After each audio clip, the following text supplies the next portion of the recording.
my name is Beth Hiley here for BoardGameGeek at Origins 2019. I'm sitting down with Nathan Bichon from Ares Games, and you've brought us the second edition now of Ian Brody's Quartermaster General WW2. Yes. Yes. Which is quite a mouthful. I'm really impressed with your typography that you fit that beautifully on the box. So let's talk, because some people might be familiar with the first edition. Mm-hmm. So also as we're talking, let's do a little comparison too of sort of what the second edition is going to bring. Sure. So not much has changed too much. The core mechanics has not been touched, nothing like that. Basically what we did was kind of clarification on the cards, changed up some wording, we moved some lines around, and then the biggest thing was the way to win. There was an early advantage where if you controlled two people's home base, so it's basically United States, United Kingdom, and Russia versus Germany, Italy, and Japan. If you were on the Allies side and you took two Axis's home countries, you would have won. That has been removed from the game, and that's probably the biggest difference. Everything else is just clarification and kind of cleanup.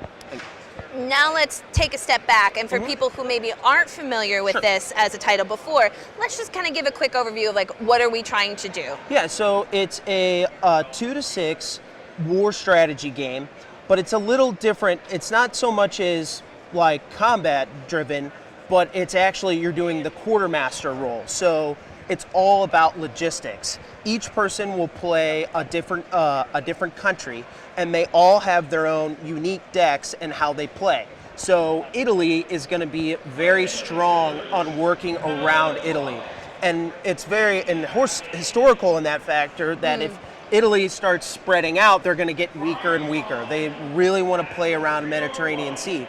Whereas Japan is really going to take advantage of their navy, moving into Australia and then in Indonesia. And then Germany is just going to be a powerhouse of moving across land, that kind of thing.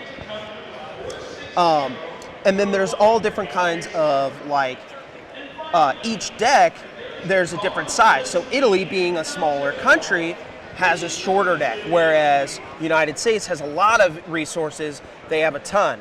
And if you were to run out of cards, you have to remove victory points to pull more cards. So you have to really manage your decks. You have to manage them very properly.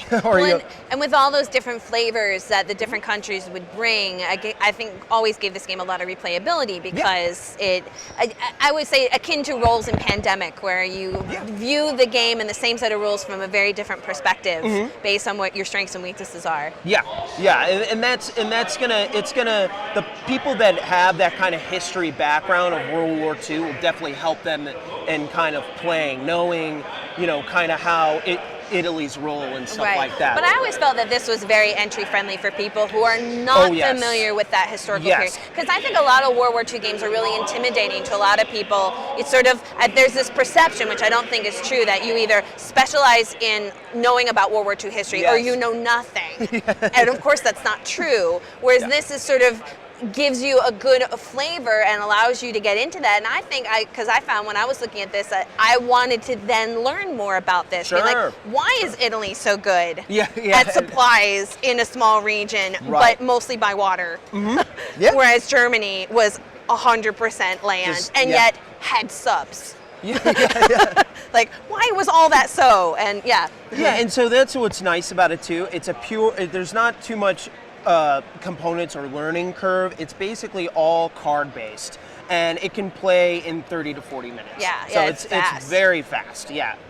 Even faster if everyone knows what you're doing. Because I think I remember people just thematically say, oh, is it like Axis and Allies? And it's like, no, have nothing, absolutely not even the slightest weight.